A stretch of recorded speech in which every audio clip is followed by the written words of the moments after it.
अस्सलाम वालेकुम अज़ीज़ तालबात, साल अव्वल के मुकालमों को लेकर चलते हैं। देखते हैं कि बोर्ड के हवाले से अहम मुकालमाजात कौन कौन से हैं। दो हम जमातों के दरमियान मुकालमा है, एक खिलाड़ी है जबकि दूसरा किताबी कीड़ा है। आपके सामने ये पेश कर रही हूँ क्योंकि आजकल बच्चों को किताबें मिल नहीं रहीं और अगर टेक्स्ट बुक मिल भी जाए, चूँकि स्कूल कॉलेज बंद हैं, इसलिए बराह रास्त रहनुमाई नहीं मिल रही बच्चों को। यहाँ से देखिए आप और अपने मुकालमे पूरे कीजिए।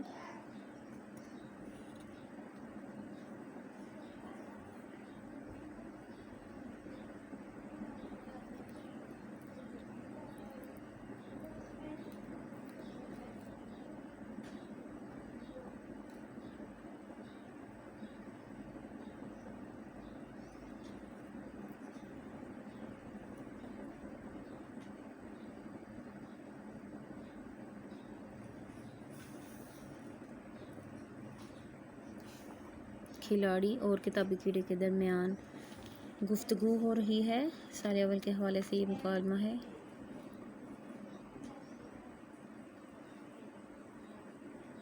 और ज़रूरी नहीं कि आप बिल्कुल हर्फ बहर्फ यही लिखें। आपकी अपनी तख्लीकी सलाहियत भी हर चीज़ में शामिल होती है। आप कुछ भी इसमें से तब्दील कर सकती हैं, कुछ कट कर सकती हैं, कुछ नया खुद से शामिल कर सकती हैं।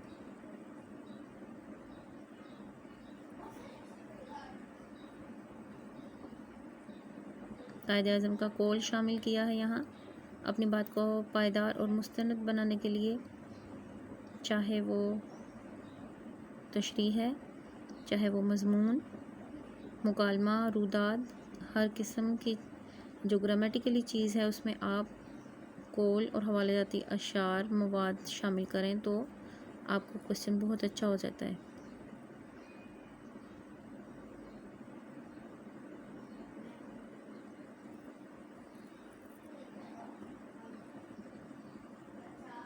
उम्मीद है ये आपने पूरा कर लिया होगा।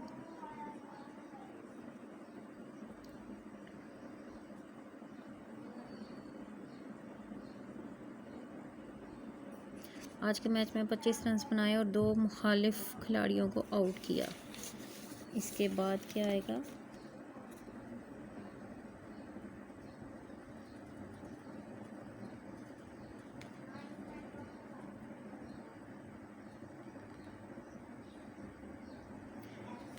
इसके बाद डायलॉग है किताबी कीड़े का कि क्लास टेस्ट के नंबर क्यों नहीं बता रहे, मेरा ख्याल है कि नंबर कम होंगे। जबकि खिलाड़ी कहता है कि तमाम टेस्टों में मेरे 75% नंबर हैं। किताबी कीड़ा स्टूडेंट कहता है मैंने आपको कभी पढ़ते नहीं देखा, फिर भी तुम्हारे इतने नंबर कैसे आ गए।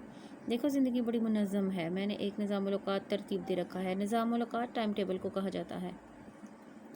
रोज़ाना कॉलेज से जाकर 2 घंटे खेलता हूँ। मगरिब की नमाज़ के बाद पढ़ना शुरू करता हूँ, 10 बजे सो जाता हूँ, सुबह उठकर नमाज के बाद वर्जिश करता हूँ।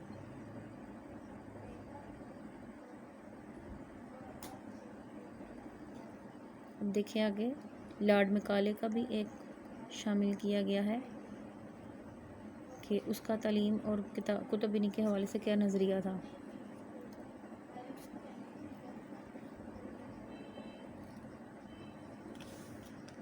मौके की मुनासबत से अल्लामा इकबाल का शेर है, इल्म में भी सुरूर है लेकिन ये वो जन्नत है जिसमें हूर नहीं। किताबी कीड़ा कहता है यार मैं सारी बातें समझता हूँ लेकिन क्या करूँ, खेल कूद में दिल नहीं लगता। हम बच्चों को मना करते हैं कि यार का लफ्ज़ वो इस्तेमाल नहीं करेंगे।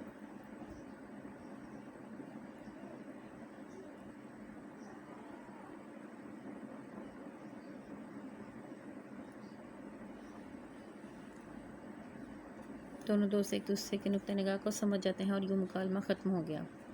10 नंबर के लिए आपका ये मुकालमा बेहतरीन है। अब देखिए डॉक्टर और मरीज़ के दरमियान मुकालमा। थोड़ी सी बैकग्राउंड दे दी जाती है ब्रैकेट में कि डॉक्टर अपने क्लिनिक में मरीज़ों को देखने में मसरूफ़ है। इसी असना में एक उदेड़ उम्र का शख्स क्लिनिक में दाखिल होता है। इसी दौरान उदेड़ उम्र दरमियानी उम्र का अस्सलाम वालेकुम डॉक्टर साहब। हाय, पेट को पकड़ते हुए वालेकुम अस्सलाम। डॉक्टर साहब जल्दी चेक करें, मेरे पेट में दर्द है। आप थोड़ी देर तशरीफ़ रखें, मैं आपकी बारी पर देखता हूँ। लेकिन डॉक्टर साहब मेरे पेट में सख्त दर्द है, मुझे पहले देख लें। आपका ख्याल है कि पहले आने वाले मरीज़ शौक से मेरे पास बैठे हैं? ज़ाहिर है उन्हें भी कोई मसला है, इसीलिए वो भी आ बैठे हैं।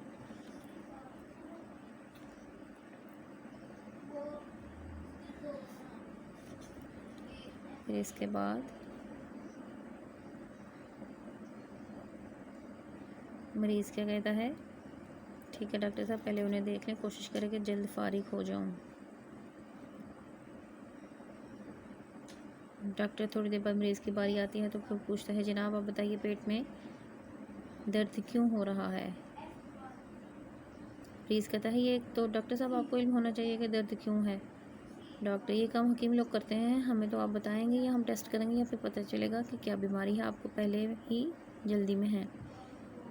मरीज़ कहता है, क्या बताऊँ, आज एक शादी में शिरकत की, वहाँ खाना कुछ ज़्यादा खा लिया, इसलिए पेट में शदीद दर्द है, जल्दी से दवा दें। क्या आपको मालूम नहीं ज़्यादा खाने से तकलीफ़ होती है, आप परहेज़ करें। मरीज़ कहता है, मालूम तो था, लेकिन खाना इतना मज़ेदार था कि हाथ ना रोक सका। हाय, साथ ही वो दर्द से चिल्ला भी रहा है। बिल्कुल सिचुएशन ठीक है, अमूमन शादियों में ऐसा ही होता है और फिर तबीयत ख़राब हो जाती है। अब उसके बाद देखें कि डॉक्टर उसे हुज़ूर सल्लल्लाहु अलैहि वसल्लम का इरशाद है कि खाना खाते हुए थोड़ी सी भूख रख कर खाना चाहिए। आप सल्लल्लाहु अलैहि वसल्लम का इरशाद शामिल किया है।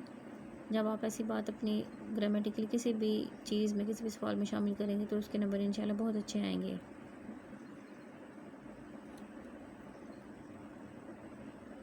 ये देखिए आपके लिए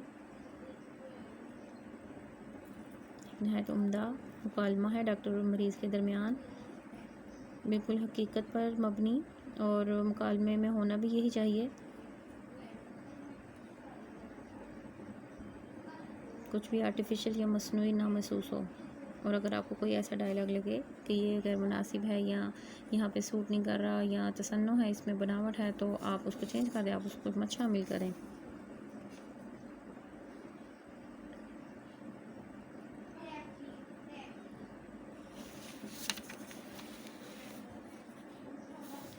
और फिर इसके बाद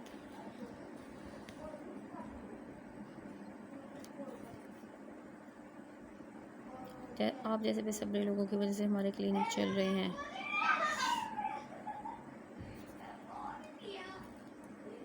ये दवाई के पैसे अगर आपको दोबारा देने पड़ेंगे। और मरीज़ मेडिकल स्टोर से दवाई लेकर घर की राह लेता है। ये दूसरा मुकालमा ख़त्म हो गया, तीसरा मुकालमा शुरू होता है। दो दोस्तों में सिगरेट नोशी के मौजू पर मुकालमा।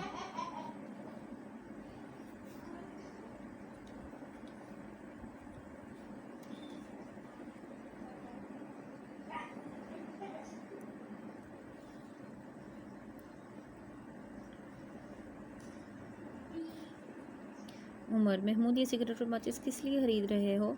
महमूद, या तुम्हें मालूम नहीं मैं काफ़ी अरसे से सिगरेट पीता हूँ।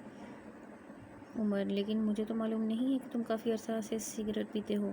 दरअसल मैं दो सबब से छुप कर ये काम करता हूँ। जिसके सामने सिगरेट का कश लगाओ नसीहतें शुरू कर देता है।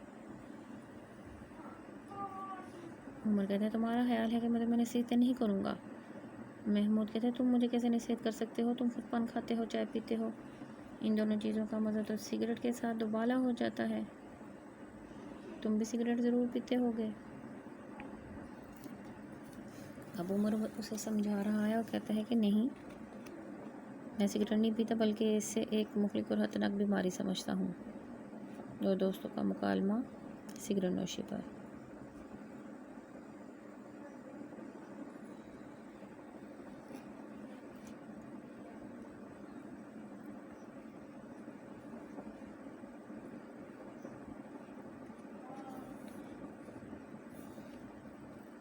डॉक्टर की तहकीक के मुताबिक इसके इस्तेमाल से इंसानी अज़ा कमज़ोर होने लगते हैं, खून की किल्लत हो जाती है, दिल का आर्जा, दमा, गले का सरतान जैसे मुज़ी अमराज लाहक हो जाते हैं। उम्मीद है आपने ये मुकालमा भी गौर से देख के लिख लिया होगा।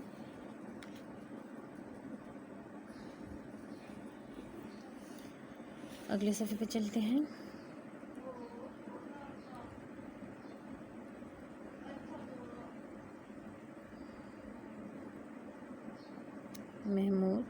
क्या तुमने टीवी पर सिगरेट के इश्तिहार नहीं देखे? सिगरेट पीने वाले नौजवान कैसे कैसे कारनामे सरअंजाम देते हैं। ये इश्तिहार सिर्फ सिगरेट फ़रोख्त करने के लिए होते हैं, वरना जो कुछ वो दिखाते हैं वो तो फिल्म के सीन लगते हैं जो नाकाबिले अमल है, लेकिन आखिर में सेहत के बारे में जो कहते हैं वो भी सुन लिया करो। अगर ऐसी बात है तो गवर्नमेंट इस पर पाबंदी क्यों नहीं लगाती?